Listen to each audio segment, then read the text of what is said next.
Imagine carrying a backpack full of stones. Each time someone says or does something that's mean or hurtful to you, they're throwing a stone at you, and you pick it up and put it in your backpack. As life goes on, you gather more and more stones, and your backpack gets heavier and heavier. It becomes difficult to walk. You slow down. Your shoulders and back start aching. But you do not throw away any stones, but you keep adding more. Because if you throw away that stones, it means that you're not acknowledging or you're trivializing the hurt that was done to you. Or you're letting the people who hurt you get away with it. And you cannot let that happen. Does that sound familiar? Let's find out more in this video.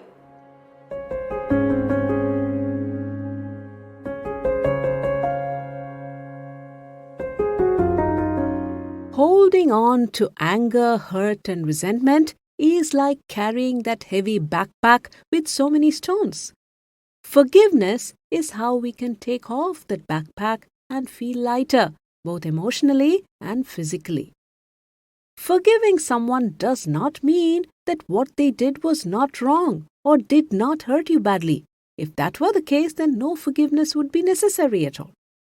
Forgiveness is about choosing not to let those negative experiences control you and affect your mental and physical health. Holding a grudge hurts you more than it hurts them. It's that simple. Holding on to anger and resentment can keep your body in a state of stress. Forgiveness helps calm your body's stress response, leading to a more relaxed state of mind.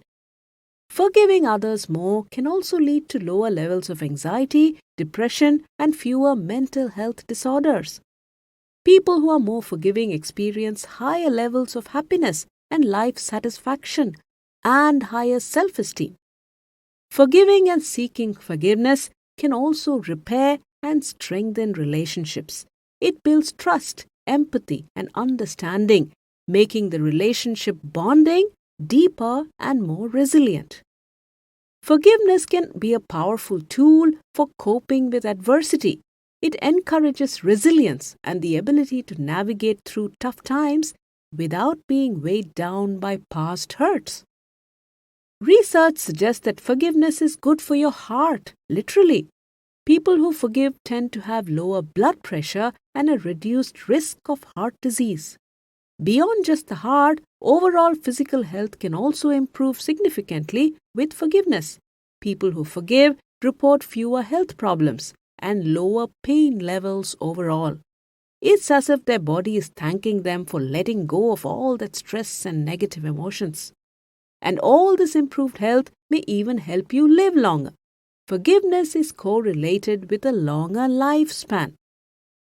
Leaders who practice forgiveness can create a culture of trust and safety.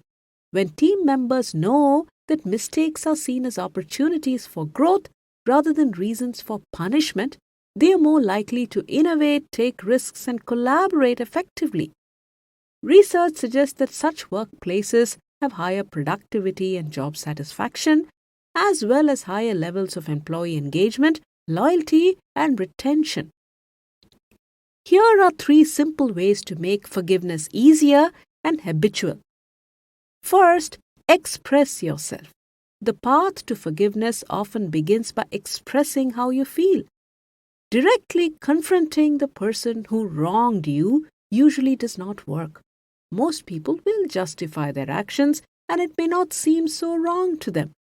Face-to-face confrontations are likely to lead to arguments and more unpleasantness. So maybe do it via email or chat. But it's important to express your feelings and listen to what the other person has to say in response. Remember, you don't have to agree. You just have to express yourself and listen to each other. This helps you process your emotions, making it easier to move on. Don't expect anything more from this other than just voicing out what you're going through, that's all, just to help you move on. Second, practice empathy. Try to put yourself in the other person's shoes.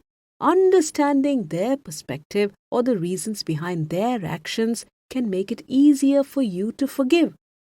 Research reveals that the situation or context influences behavior much more than innate character traits. So try to imagine their situation. What pressures were they under? Could a misunderstanding have occurred? Have you also done something similar before when busy or stressed? Third, start small. If the idea of forgiving a big wrong seems impossible, start with something smaller. Practice forgiving small hurts on a daily basis, like a friend being late or a coworker saying something offensive.